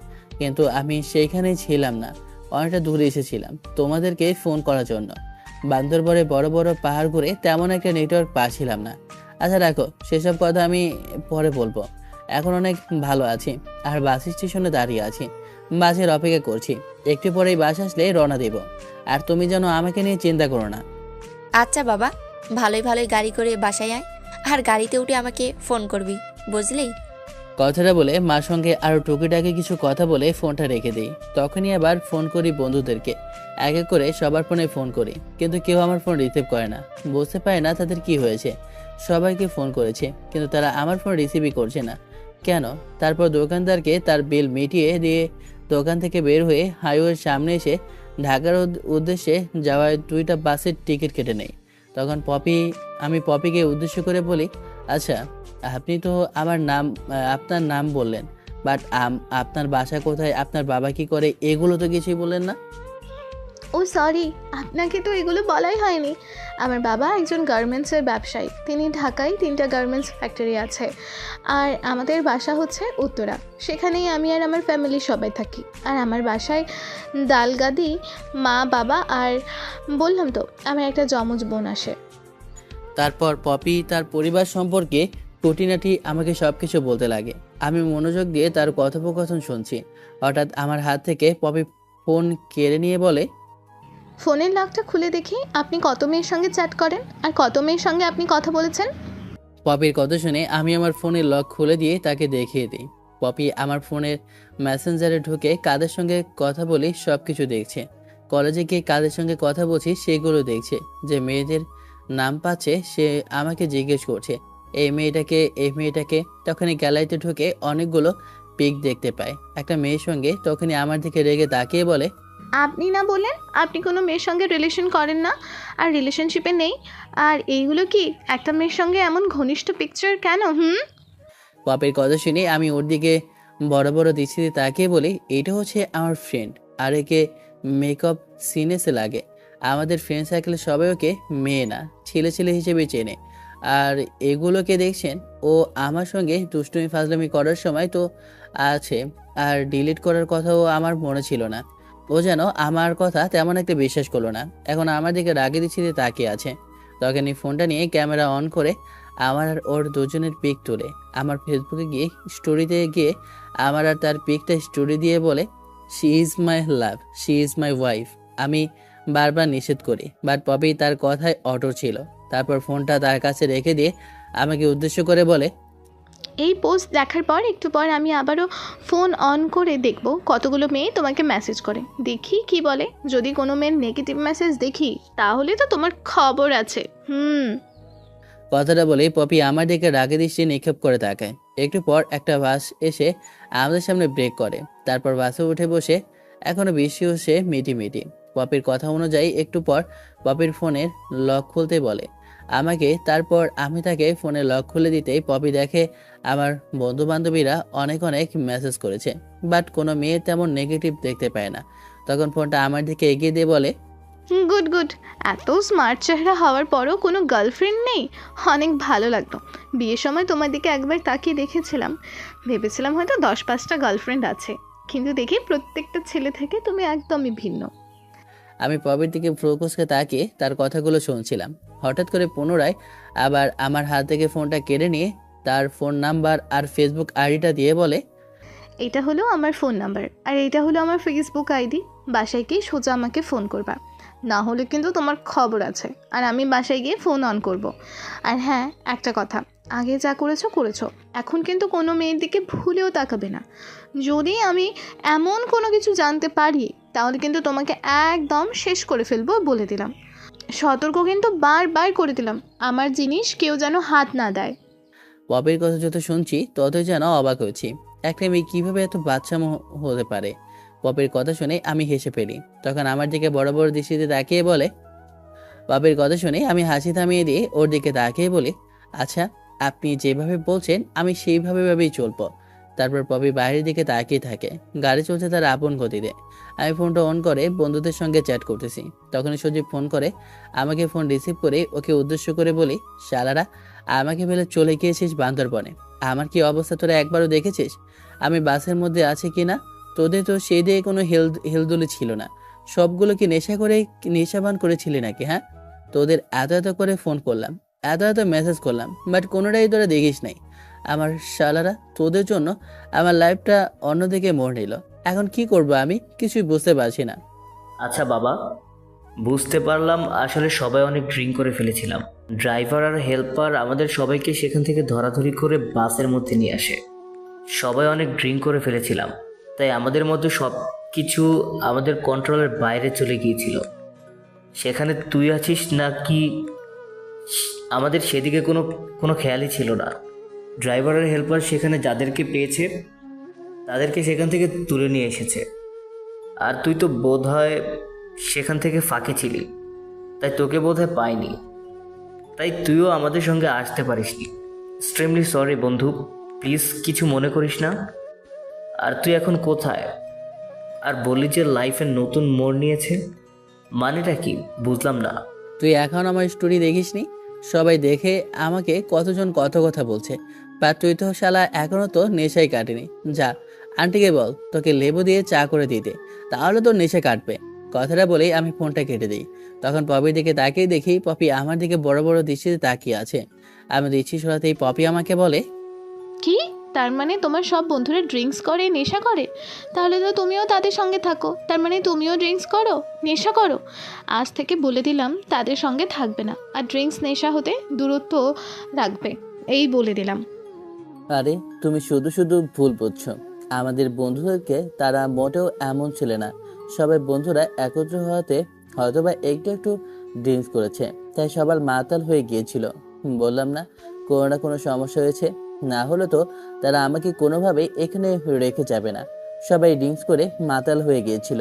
পরে ড্রাইভার আর হেল্পার তাদেরকে ধরাধরি করে সিটে শুয়ে দিয়ে বাস ছেড়ে দেয়। ড্রাইভার আর হেল্পার ভেবেছিল আমরা সবাই সেখানে আছি, কিন্তু আমি যে তাদের মধ্যে ছিলাম না সেদিকে তাদের কোনো হেলদোলি ছিল না। আরেকটু একটু কথা বলতে বলতে বাসে যেতে হবে ঢাকায়। তারপর পপিকে বিদায় জানিয়ে আমি বাসায় চলে আসি। অন্যদিকে পপিও তার বাসায় চলে যায়। বাসায় এসে দরজা কড়া নাড়তে মা এসে দরজা খুলে দেয়। আমাকে দেখতে পেয়ে মা জড়িয়ে ধরে বলে, বাবা কেমন আছিস তুই? আর যে বললি তুই নাকি হারিয়ে গিয়েছিলি, বন্ধুদের কাছ থেকে তোর বন্ধুরা নাকি তোকে রেখে চলে এসেছে ঢাকায়, তোকে বান্দরবনে ফেলে রেখে। পরে তোকে কতবার ফোন করলাম, কিন্তু তোর ফোনের কোনো রেসপন্স পাইলাম না। হঠাৎ করে আজকে সকালে তুই ফোন করলি, বললি যে বাসায় আসছিস। তোকে কত করে বললাম, কি হয়েছে? কিছুই বললি না। মা শান্ত হও, এখন বাসে এসেছি, তোমাকে সব কথা খুলে বলবো। এখন রুমের মধ্যে যেতে দাও, অনেক ক্ষুধা পেয়েছে আমার, খাবার বাড়ো। আমি ফ্রেশ হয়ে আসি রুম থেকে। কথাটা বলে সেইখানে আর এক মুহূর্ত না দাঁড়িয়ে থেকে আমার রুমে চলে আসি। জানি সেখানে থাকলে মা একের পর এক প্রশ্ন করতে থাকবে আমায়। তারপর রুমে এসে কাঁধ থেকে ব্যাগটা কাঠের উপর ছুঁড়ে মেরে জামা কাপড় বের করে ওয়াশরুমে চলে যায়। তারপর গোসল করে ওয়াশরুম থেকে বের হয়ে সোজা নিচে চলে আসি খাবার টেবিলে। তারপর খাওয়া দাওয়া শেষ করে রুমের মধ্যে ফোন নিয়ে ফেসবুকে স্ক্রলিং করছিলাম। হঠাৎ করে স্টোরির কথাটা মনে পড়লো। তখন স্টোরির মধ্যে গিয়ে দেখি 1000 জনের প্লাস দেখেছে। আমার স্ত্রী, এটা না না জানি এদের মধ্যে থেকে আমার পরিবারে কেউ না দেখলে হয়, তাহলে আমার একদম শেষ হয়ে যাবে। তখন আর তাড়াতাড়ি করে স্টোরিটা ডিলিট করে দেই আমি। তারপর ফোনটা পাশে রেখে ঘুমিয়ে পড়ি। ঘুম ভাঙে বিকেলের দিকে। তারপর বাসা থেকে বের হয়ে বাইকটা নিয়ে সব বন্ধুরা মিলে যেখানে আড্ডা দিই সেখানে চলে যায়। আমাকে দেখে সেখানে থাকা সব বন্ধু বান্ধবী আমার কাছে এগিয়ে এসে বলে, বিশ্বাস কর, আমরা কেউ নিজেদের মধ্যে ছিলাম না। কালকে বাসের ড্রাইভার আমাদেরকে ধরাধরি করে বাসে নিয়ে এসে বাসা ছেড়ে দেয়, আর বাসের ড্রাইভার তোকে দেখেনি, তার জন্য ওয়েট করতে পারেনি বা ছেড়ে দেয়। প্লিজ আমাদেরকে ক্ষমা করে দে। না জানি তোর কালকে কত কষ্ট হয়েছে রাতে। আরে কি বলছিস তুই? তুই কি ওর স্টোরিটা দেখিসনি? রাকে ওর কষ্ট হয়েছে নাকি মজা নিয়েছে ও? কিরে সদীপ, কি বলছিস এগুলো? তোর মাথা কি খারাপ হয়ে গেছে? রাতে মজা নিয়েছে মানে? ওকে একা রেখে চলে এসেছিলাম। বান্দরবনে একা একা কীভাবে হয়েছিল রাতটা কাটিয়েছে সেটা সে নিয়ে চিন্তা করছে, আর তুই বলছিস রাতে মজা নিয়েছে। আর স্টোরিতে চেক করিনি মানে? স্টোরিতে কী এমন দিয়েছে যে চেক করতে হবে আমাদেরকে? আর ঘুম ভাঙতেই তো এইখানে চলে আসছে। সেই রাতে এসে শুয়েছিলাম, তেমন একটা দেখা হয়নি, ফেসবুকও ঢোকা হয়নি। সজীব কিছু একটা বলতে যাবে, অমনি আমি সজীবের মুখ চেপে ধরি। সেখান থেকে খানিকটা দূরে নিয়ে গিয়ে সজীবের কানে কানে বলি, দেখ মামা প্লিজ একে বলিস না। ওরা যেহেতু দেখেনি তাহলে ওদেরকে না বলি, ভুলবশত হয়ে গেছে। আর এখন যদি ওদেরকে বলি তাহলে দেখবি টির চাইবে। আমার কাছে তেমন একটা টাকা নেই। তাহলে তোকে আমাকে শুরু থেকে শেষ পর্যন্ত বলতে হবে। কি দিয়ে কি হলো, তোর বিয়েই বা কি দিয়ে হলো? তারপর আমি সজীবকে শুরু থেকে শেষ পর্যন্ত বলতে লাগি। সঙ্গে এও বলি যে মেয়েটার বাসা ঢাকাতেই। আমার কথা শেষ হতে না হতেই সজীব আমার দিকে বড় বড় করে তাকিয়ে বলে, আরে কি বলছিস এগুলো? সত্যি তাহলে কালকে রাতে তোর জীবনের উপর দিয়ে এত বড় কিছু বয়ে গেছে, আর আমি এসব কথা শুনে হাসাহাসি করলাম? সরি মামা, রাতে আমাদের জন্যই তোর এমন হয়েছে। আমরা যদি ড্রিঙ্কস না করতাম, তোকে ফেলে সেখানে যদি না আসতাম, তাহলে তোর ক্ষতি হতো না। আরে বাদ দে সে সকল কথা, যা হবার তা হয়ে গেছে। এখন তা সেসব বিষয় নিয়ে ভেবে কোনো লাভ হবে না। তারপর সেইখান থেকে আমি আর সজীব এসে বন্ধু বান্ধবীদের সঙ্গে আড্ডা দিতে লাগে। আড্ডা দিতে দিতে অনেক সময় পার হয়ে যায়। রাত যখন 10টা বেজে যায় তখন বাইকটা নিয়ে সজীবের পিছনে উঠে বসে তারপর সজীবকে তার বাসায় নামিয়ে দিয়ে আমি আমার বাসায় চলে আসি। বাইক থেকে দরজা কড়া নাড়তেই মা এসে দরজা খুলে দেয়। তারপর মা আমাকে দেখে বলে, সেই যে বিকেলে বের হয়েছিলি, আর এখন দেখ রাত 10টা বেজে গেছে, আর তোর এখন বাসায় আসার সময়? তোর বাবা যা বলেছে সত্যি বলেছে, তোকে এখন একটা বিয়ে দিয়ে দিতে হবে, তবে তুই বাসায় থাকবি, না হলে দিন দিন বকাটে হয়ে যাচ্ছিস। রাতের পর রাত বন্ধুদের সঙ্গে আড্ডা দিয়ে 11টা 12টার সময় বাসায় ফিরছিস তুই। এখন আয়, ফ্রেশ হয়ে খাবার খেয়ে নে, তোর জন্য আমি আর তোর বাবা খাবার টেবিলে তোর জন্য অপেক্ষা করছি। মা আমার জন্য অপেক্ষা করবে কেন? তোমরা খেয়ে দিয়ে ঘুমিয়ে গেলেই তো পারো। আমি এসে খাওয়া দাওয়া করে আমার রুমে ঘুমিয়ে পড়তাম। দরজা না হয় চারদিক করে নিতাম, কাজের মেয়েরা এসে খুলে দিত। বড় হ, দোয়া করি তোর ছেলে মেয়ে হোক, তারপর না হয় বলবি রাতের পর রাত তোর জন্য আমি আর তোর বাবা জেগে যার রুমে গিয়ে ফ্রেশ হয়ে আয়। তারপর আমি সেখানে আর না দাঁড়িয়ে থেকে আমার রুমে চলে আসি। ফ্রেশ হয়ে পোশাক পরিবর্তন করে খাবার টেবিলে মা বাবার সঙ্গে খাবার খেতে লাগি। খাবার খাওয়া শেষ হলে বসার রুমে গিয়ে বাবা বসে কী যেন দেখছে। তখন আমি বাবার পাশে বসে পড়ি। একটু পর মা আমার সঙ্গে এসে বসে পড়ে। তখন তারপর মা আমাকে উদ্দেশ্য করে বলে, তুমি এখনও স্বাধীনকে বলনি বিষয়গুলো? না বলিনি, তুমি এসেছো এখন বলবো। তারপর বাবা আমার পাশ ফিরে বলে, বাবা শোন, তোকে না জানিয়ে আমি আর তোর মা এক বড় একটা সিদ্ধান্ত নিয়ে ফেলেছি। জানি না তুই কিভাবে নিবি, কিন্তু আমি আর তোমায় একটু জানি যে তুই আমাদের কথার উপর কখনোই কথা বলবি না।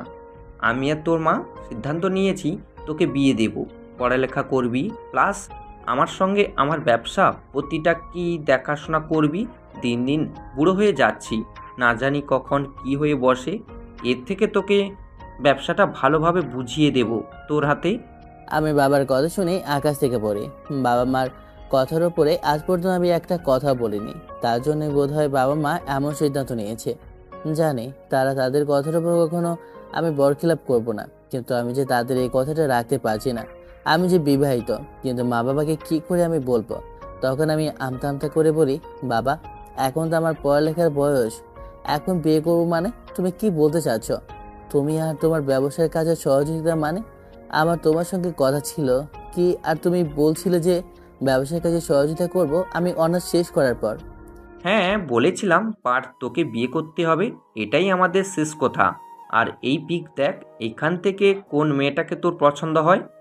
ইচ্ছা না থাকা সত্ত্বেও পিকগুলো হাতে নিয়ে দেখতে লাগে। হঠাৎ একটা ছবিতে আমার চোখ আটকে যায়। এই পিকটা এইখানে কেন?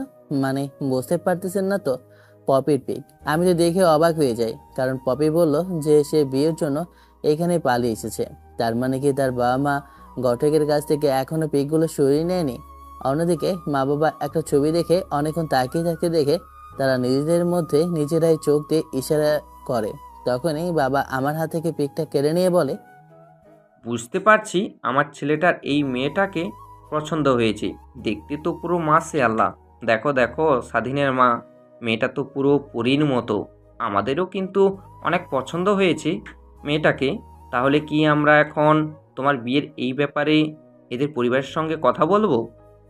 আমি অনেকটাই খুশি হই, কারণ পপি আমাকে দেখলে কখনোই না করতে পারবে না, কারণ আগে থেকে আমরা বিবাহিত হয়ে আছি। এর মধ্যে যদি আমাদের পরিবারের ওরা নিজেদেরকে আমাদের সঙ্গে বিয়ে দিয়ে দেয় তাহলে তো অনেকটা ভালোই হয়। তাই আমি বাবা মাকে উদ্দেশ্য করে বলি, তোমরা যা ভালো মনে করো তাই করো। তোমাদের কথার উপরে আজ পর্যন্ত আমি একটা কথা বলিনি, এখনো বলবো না। তারপরেও বাবা, বুঝে শুনে কথা বলিস। সারা জীবন তুই এর সঙ্গে কাটাবি, তোরও তো ভালো মন্দ আছে নাকি? কিন্তু মেয়েটাকে তো আমাদের অনেক ভালো লেগেছে। তোমরা যা ভালো বোঝো তাই করো, এর মাঝে আমার কোনো কথা নেই। কথাটা বলি আমি সেইখানে আর এক মুহূর্ত না দাঁড়িয়ে থেকে আমার রুমে চলে আসি। তখনই মনে পড়ে পপির কথা। বাসায় গিয়ে যেন তাকে ফোন করি, আমাকে বারবার বলেছিল, কিন্তু এখনো ফোন করা হয়নি। কি করব বুঝে হতে পারছি না। তখনই দরজা এসে মা কর্নারে। আমি শোয়া থেকে উঠে দরজা খুলে দিই। তখন মা ঘুমের মধ্যে এসে বলে, বাবা শোন, ওই মেয়েটার বাবা তোর বাবার মতো ঢাকা শহরে গার্মেন্টস আছে 3টা। তো আমরা ভেবেছি তোকে ওর সঙ্গে বিয়ে দেব, আর আগামীকালকে দেখা করতে যাব। তুই কি বলিস? আমি মাথা দিয়ে শুধু হ্যাঁ বোঝাই। আমার হ্যাঁ সম্মতি শুনে মা আমার রুম থেকে বেরিয়ে যায়। আমি পুনরায় দরজা আটকে দিয়ে রুমে শুয়ে থেকে পিকটা বের করে দেখতে লাগি। মেয়েটা অনেক সুন্দর। তারপর আমার আর পপির একসঙ্গে থাকা পিকটা আমার ফোনের ওয়ালপেপারে সেভ করি। তারপর কিছুক্ষণ পর ফেসবুকিং করার পর ঘুমিয়ে পড়ি। পরদিন সকালবেলা ঘুম ভাঙে 8টার দিকে।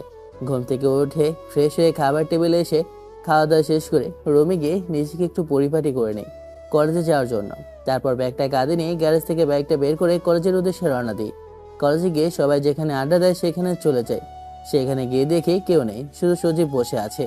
আমি গিয়ে সজীবের পাশে বসে পড়ি। তখন সজীব আমার দিকে তাকিয়ে বলে, কি রে মামা, কি অবস্থা তোর? কেমন আছিস? আর বলিস না, অনেক অনেক ভালো আছি। তারপর আমি সজীবকে শুরু থেকে শেষ পর্যন্ত বলি মা বাবার বলার কথাগুলো, রাতের ব্যাপারে, আমার আর পপির বিয়ের সম্পর্কে। আবার মুখ থেকে এমন কথা শুনে সজীব অনেক খুশি হয়। আমার দিকে তাকিয়ে বলে, মামা, তাহলে তো খুশির বিষয়। আমাদের সবাইকে ট্রিট দিতে হবে, না হলে কিন্তু আমরা সবাই তোর ঢোল পিটিয়ে দেব। পরে দেখি তুই ওদের কাছ থেকে নিজেকে কিভাবে সামলাস। আচ্ছা আচ্ছা বাবা, ভয় পেতে হবে না, আমি সবাইকে ট্রিট দেবো। এখন সবাইকে ফোন করে তাড়াতাড়ি কলেজের ক্যাম্পাসে আসে পর। তারপর সচিব আমাদের ফ্রেন্ড সার্কেল গ্রুপের মধ্যে লেখে যে আমি আজকে সবাইকে ট্রিট দেবো। লেখা শেষ হতে না হতেই 10 মিনিটের মধ্যে দেখি আমরা যেখানে আড্ডা দিই সেখানে দল বেড়ে এসেছে। তখন আমার দিকে তাকিয়ে সচিব বলে, মামা, তোর পকেটের অবস্থা কি? সবাই যেভাবে দল বেঁধে আছে, মনে তো হচ্ছে আজকে 1010 টাকা রেস্টুরেন্টে বিল হবে। আরে সমস্যা নেই, 1000-200 টাকা রেস্টুরেন্টে যদি বিল হয় আমার কাছে আছে। তারপর একে করে সেখান থেকে বাইক নিয়ে একটা ভালো রেস্টুরেন্টে চলে যাই। তারপর সেইখানে গিয়ে মেনু কার্ড নিয়ে যে যার মন মতো পছন্দের মতো মেনু দেখে অর্ডার দিতে লাগে। দেখতে দেখতে সবাই খাওয়া দাওয়া শেষ করে নেয়। আমি তো তাদের খাবার দেখে অবাক হয়ে যাচ্ছি যে কয়দিন ধরে খায় নাই। আমার পুরো 10,000 টাকায় শেষ করে ফেললো। তখন সেইখান থেকে একটা বান্ধবী আমাকে উদ্দেশ্য করে বলে, কি রে, এত খাওয়ালি, বাট স্বাধীন কিসের ট্রিট ছিল এটা, তা তো বললি না? সজীব কিছু একটা বলতে যাবে অমনি আমি ওর মুখ চেপে ধরি। সজীব বলে কোমড়াচ্ছে, তবু আমি তার মুখ ছাড়ছি না। তখন আমি তাদের সবাইকে উদ্দেশ্য করে বলি, আজকে কিসের জন্য ট্রিট দিলাম তা না হয় তোরা কিছুদিন পর জানতে পারবি, এখন না বলি, সারপ্রাইজ হয়ে থাকুক। আমি কালকে লক্ষ্য করেছি তোকে কিছু একটা করতে নিলে সজীব কিছু একটা বলতে যাবে, অমনি তুই সজীবের মুখ চেপে ধরিস। কি হয়েছে ব্যাপারটা? সজীবের মুখ ছাড় দেখি। সজীব কি বলে? আর না, তেমন কিছু বলবে না। তোদেরকে ট্রিট দিয়েছি কিসের জন্য সেই কথাটা ছাড়া জানে, তোদেরকে বলে দিতে চাই, এর জন্য ওর মুখ চেপে ধরেছি। তোদের যদি এখনই বলে দিই তাহলে তো সারপ্রাইজ থাকবে না, কয়েকদিন পরে সবই জানতে পারবি। প্লিজ এখন আমাকে কিছু জিজ্ঞেস করিস না। কথাটি বলেই সজীবকে নিয়ে আমি রেস্টুরেন্ট থেকে বের হয়ে যাই। তারপর বাইকের পেছনে করে সোজা ওর বাসার সামনে নামিয়ে দিয়ে বলি, শালা, আর যদি তোকে দেখি ওদের সামনে কিছু বলতে নিয়েছিস তখন তোকে কিন্তু একদম শেষ করে ফেলবো। ওকে ভাই, বুঝতে পারছি। আর কখনোই তোর সম্পর্কে সকলের সামনে কিছু বলতে যাব না। শালা, যেভাবে মুখ চেপে ধরেছিলি, আর একটু হলেই তো আজকে মরে যেতাম। আর শোন, বিকেলের দিকে একটু রেডি হয়ে আমার বাসায় চলে আসি, তোকে নিয়ে না হয় আমি যাব। কথাটা বলে আমি সেইখানে আর না দাঁড়িয়ে বাইকটা নিয়ে চলে আসি। আসলে সব বন্ধুদের মধ্যে একটা বন্ধু বেস্ট থাকে, তাই না? ঠিক সজীবও তেমনটাই। সব বন্ধুদের মধ্যে সজীব আমার বেস্ট ফ্রেন্ড, এর জন্যই আমি সব জায়গায় সজীবকেই নিয়ে যাই। একটু পর বাসায় চলে আসি, বাইকটা গ্যারেজে রেখে দরজায় কড়া দিতে কাজের মেয়ে সে দরজা খুলে দেয়। তারপর আমি সোজা আমার রুমে চলে যাই। ফ্রেশ হয়ে খাটে মোবাইল নিয়ে গেমস খেলতে লাগে। এত বড় হয়ে গেছি কিন্তু এখনও আমার গেমসের নেশা গেল না। সময় পেলেই মাঝে মাঝে গেমস খেলি। গেমস খেলতে খেলতে অনেক সময় পার হয়ে যায়। তারপর মোবাইলটা এক সাইডে রেখে ঘুমিয়ে পড়ি। বিকেলের দিকে মা এসে আবার ডাকতে লাগে। মিটমিট চোখে মার দিকে তাকিয়ে বলি, মা, ডাকছো কেন? হারামজাদা, তোকে কালকে কি বলে গেলাম? বিকেলে যাব মেয়ে দেখতে, মনে নেই তোর? আর এখন পড়ে পড়ে ঘুমাচ্ছিস? জলদি গুছিয়ে নি, অনেকটা সময় লেট হয়ে গেল।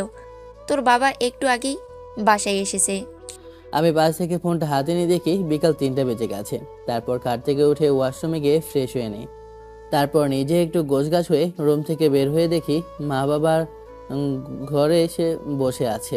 তারপর মা বাবাকে নিয়ে গাড়ি ড্রাইভ করতে করতে যেতে লাগে। তারপর সজীবের বাসার সামনে থেকে সজীবকে তুলে নিয়ে যায়। বাবা ঠিকানা বললে আমি সেখানে নিয়ে আসি, একটা বাড়ির সামনে। তারপর গাড়িটা ব্রেক করে একপাশে রেখে গাড়ি থেকে বের হয়ে বাবা মার সঙ্গে আমিও তাদের পিছু পিছু বাড়ির ভিতরে প্রবেশ করি। বাইরে থেকে বাড়িটা দেখতে যতটা সুন্দর, ভেতরে তার থেকেও বেশি সুন্দর। তখন সজীব পেছন থেকে আমাকে বলে, আচ্ছা ভাই, তোর কি শালি আছে? তাহলে তোর শালির সঙ্গে আমাকে লাইন করে দিস, ওকে? সজীবের কথা শেষ হতে না হতেই আমি ওর বুকে ঠাস করে একটা ঘুষি লাগিয়ে দিই আর বলি, তোর মতো লোচ্চা ছেলেকে আমি আমার শালিকে সেটিং করে দেবো ভাবলি তুই কি করে? কথাগুলো বলতে বলতে বাসার ভিতরে প্রবেশ করি। তারপর মা বাবা গিয়ে বসে পড়ে, আমিও তার পাশে বসে পড়ি। সজীবও আমার পাশে বসে পড়ে। তারপর মা আর বাবা তাদের কাজ নিজের মতো কথা বলছিল। একটু পর পপিকে আমার সামনে নিয়ে আসে। আমি এক পলক তাকাই, পপিও আমার দিকে তাকায়, কিন্তু আমি তার চোখে কোনো প্রকার অবাঞ্ছিত দেখতে পাই না। আমি সেদিকে তেমন একটা ভ্রুক্ষেপ দেখাই না, কারণ হয়তো পপি আগে থেকে জানতো আমি তাকে দেখতে আসছি। তখন সজীব সবাইকে বলে, আঙ্কেল আন্টি, তাহলে ছেলে আর মেয়েকে দুজনকে একটু আলাদা কথা বলতে দেন। সজীবের এমন কথা শুনে আমি ওর পা চিমটি দিয়ে ধরি। সবাইকে হাসতে হাসতে বলে, না না, আমাদের কথা বলতে হবে না। কথাটা বলে আমি সজীবের দিকে রাগের দৃষ্টিতে তাকিয়ে থাকি। পপিকে দেখে তো আমি অবাক হচ্ছি, কেন তার মুখে কোনো রাগের আভাস নেই। বারবার বলেছিল বাসায় গিয়ে আমি যেন তাকে ফোন করি, কিন্তু ফোন করিনি।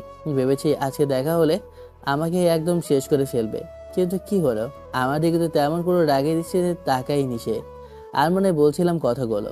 একটু পর পপি আমার সামনে থেকে উঠে চলে যায়। তারপর মা আর বাবা পপির মা বাবার সাথে আমাদের বিয়ের বিষয়ে নিয়ে আলোচনা করতে লাগে। আমি তো মনে মনে খুশি, কারণ যার সঙ্গে বিয়ে হয়েছে তাকে নতুন করে আবার বিয়ে করতে পারছি। তারপর মা আর বাবা পপির মা বাবার সঙ্গে কথা বলে। আমার আর পপির আগামী সপ্তাহে বিয়ে ঠিক করে। তারপর তাদের সঙ্গে খাওয়া দাওয়া শেষ করে বাসা থেকে বেরিয়ে পড়ি। তারপর গাড়িতে এসে বসে পড়ি। গাড়ি চালাচ্ছি মন দিয়ে। তখনই সজীব আমার কাছে এসে কানে কানে বলে, মামা, ভাবিকে দেখতে অনেক সুন্দর। ভাবির বাবা বলল ভাবিরা নাকি যমজ বোন, তাহলে দেখতে হবে। নাকি ভাবির মতো? তাহলে তো শালিটাকেও আমাকে যেভাবে হোক ম্যানেজ করে দিস প্লিজ প্লিজ। ওকে ওকে, সেটা না হয় বিয়ের পরে দেখা যাক। একটু পর সজীবের বাসার সামনে এসে গাড়ি ব্রেক করি। সজীব গাড়ি থেকে নেমে যায়, তারপরে গাড়ি চালিয়ে বাসায় চলে আসি। তারপর গাড়ি গ্যারেজে রেখে মা বাবার সঙ্গে বাসার মধ্যে প্রবেশ করি।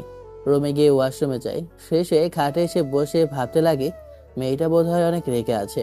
ফোন করে কি বলবো? বিষয়টা না হয় থাক, একদম বিয়ের দিন না হয় পপিকে বলবো। কথাগুলো ভাবতে ভাবতে ঘুমিয়ে পড়ি। পরদিন সকালবেলা প্রত্যেক দিনের ন্যায় আজকে ঘুম ভাঙে মায়ের চিৎকার চেঁচামেচির শব্দে। মা চিৎকার চেঁচামেচির শব্দ শুনে ঘুম থেকে উঠে ওয়াশরুমে গিয়ে ফ্রেশ হয়ে রুম থেকে বের হয়ে খাবার টেবিলে গিয়ে খাবার খেয়ে নেই। তারপর রুমে এসে পরিপাটি হয়ে কলেজে চলে যাই। এভাবে কেটে যায় অনেকটা দিন। ধীরে ধীরে বিয়ের সময়ও ঘনিয়ে আসে। বসে যে বসে আছি, হঠাৎ করে পপির মতো কাউকে দেখি, অবাক হয়ে যাই।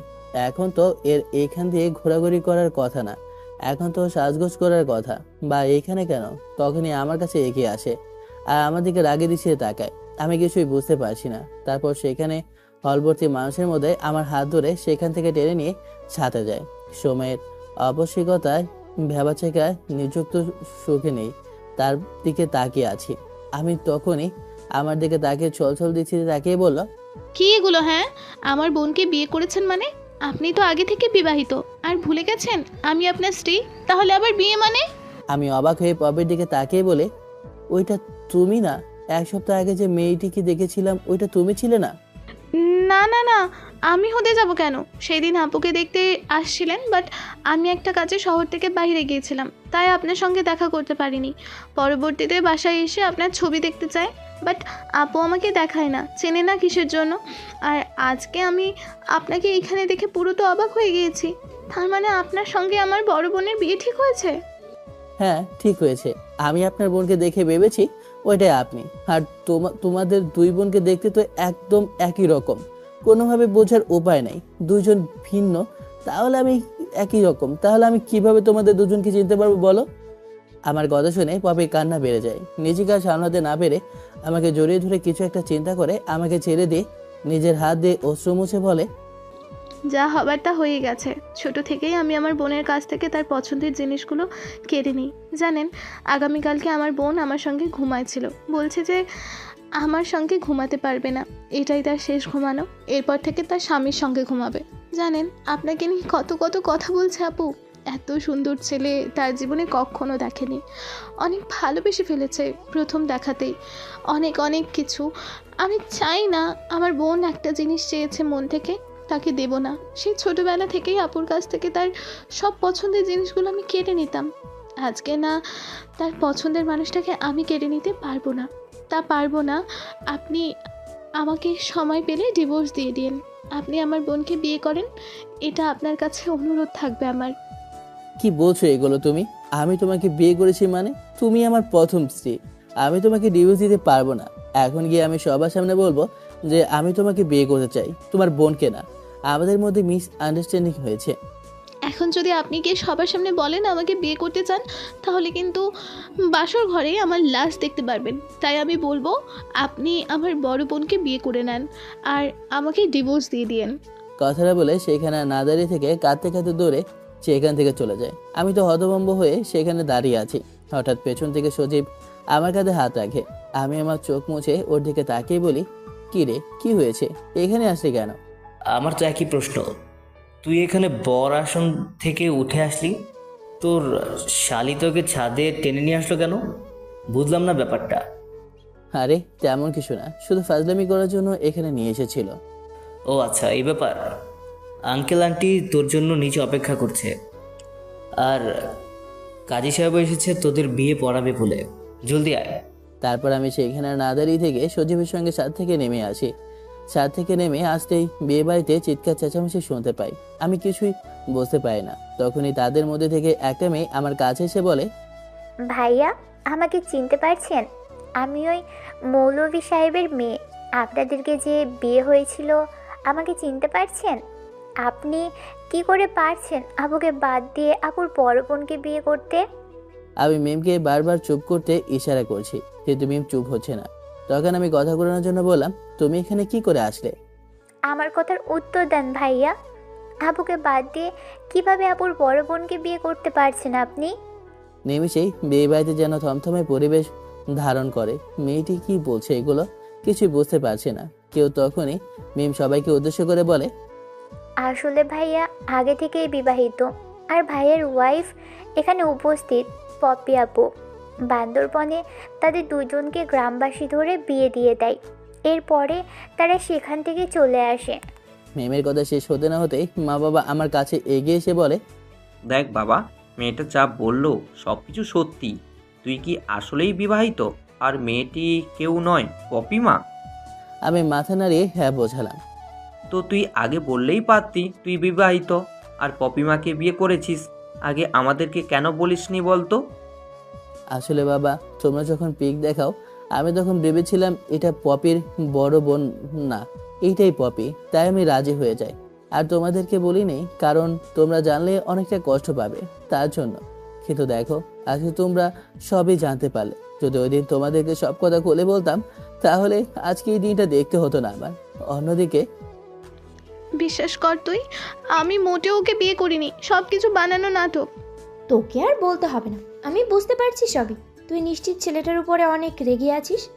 এই বিষয়টা নিয়ে যে হয়তো বুঝতে পারিনি, আমাদের দুই বোনকে একই রকম দেখতে তো, তাই হয়তো কনফিউজ হয়ে গিয়েছিল। আমাকে তুই ভেবে রাজি হয়ে যায়। দেখ আপু, তোকে একটা কথা বলবো। ছোট থেকে তোর কাছ থেকে তোর পছন্দের জিনিসগুলো কিনে নিয়েছি। আর যখন তুই একটা ছেলেকে পছন্দ করলি, তার সঙ্গে তোর বিয়ে ঠিক হলো, আজ দেখো তাও তোর কাছ থেকে আমি কেড়ে নিচ্ছি। কিন্তু আর হবে না। ছোট থেকে তো বলতি দুই বোন একজনকে বিয়ে করব। আজ না হয় তাই করি, দুই বোন এক ছেলেকে বিয়ে করি। কি বলিস তুই? আরে ওই সময় তো বলতাম দুষ্টুমি ফাজলামি করার জন্য, কিন্তু এখন তো আর তার সময় নেই। আর সমাজের মানুষ কিভাবে দেখবে আমাদের বল? আর স্বাধীন কি আমাদের দুই বোনকে স্ত্রী হিসেবে মানতে পারবে? আর স্বাধীনের মা বাবা কখনোই মানবে না। আর আমাদের মা বাবা তো কখনো মানবেই না, বুঝতে পারছিস তুই?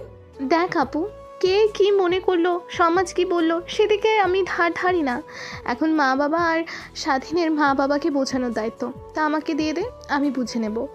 কথাটা বলে পপি রুম থেকে বেরিয়ে আসে।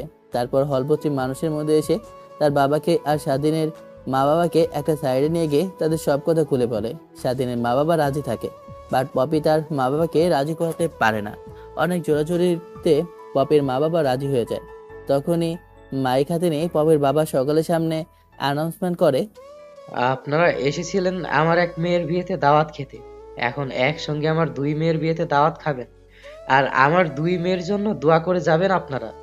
কথাটা বলা শেষ হতে না হতেই বিয়ে বাড়িটা যেন পুনরায় তার জীবন ফিরে পায়। তারপর কিছু মেয়ে এসে পপিকে সেইখান থেকে নিয়ে যায় তার রুমে। তারপর পপিকে সুন্দর করে সাজিয়ে দিতে লাগে।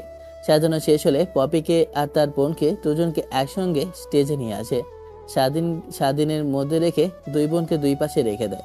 সবাই কিছু বুঝতে পারে না। তখনই পপির বাবা পুনরায় মাইকটা হাতে নিয়ে বলে, আপনারা হয়তো কম বেশি সবকিছু জানতে পেরেছেন।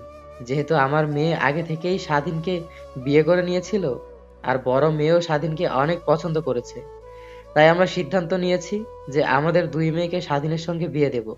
এতে আমাদের সম্পূর্ণ সম্মতি আছে। পপির বাবার কথা শেষ হতে না হতেই সবাই কানাঘোষা করতে লাগে। দেখতে দেখতে কাজী সাহেব আমার আর মারিয়া অর্থাৎ পপির বড় বোনের বিয়ের কাজ সম্পন্ন করে। তারপর পপির সঙ্গে আমার বিয়ের কাজ সম্পন্ন করে। আমি কিছুই বুঝতে পারলাম না, শুধু বসে আছি আর তাদের কার্যকলাপ দেখছি। যেন একটা পুতুল যার মতো জীবিত রয়েছে, বাট পুতুলটা কথা বলতে পারে না। এইটুকুই দেখতে দেখতে বিয়ের কাজ সম্পন্ন হয়ে যাওয়ার পর গাড়িতে গিয়ে বসে পড়ি। গাড়ির মাঝের সিটে আমি বসে আছি, এই পাশে পপি আর অন্য পাশে মারিয়া বসে আছে। গাড়ি চলছে তার আপন গতিতে। আমি এক পলক মারিয়ার দিকে তাকিয়ে দেখি সেও হাসছে, পপির দিকে তাকিয়ে দেখি সেও হাসছে। ভাবছি মেয়ে দুটা কি পাগল হয়ে গেছে নাকি? আমি একটা ছোট ছেলে, তাদের বয়সে থেকে প্রায় 1 বছরের ছোট হব। বিয়ে করলো, তা আবার দুই বোন আমাকে। বুঝলাম না, না জানি আল্লাহ কপালে কি রেখেছে। আমার ভাবনার মাঝে হঠাৎ ধ্যান ভাঙে আমার পায়ে কারো চিমটি কারণে। পাশে তাকিয়ে দেখি পপি আমার দিকে তাকিয়ে হাসছে।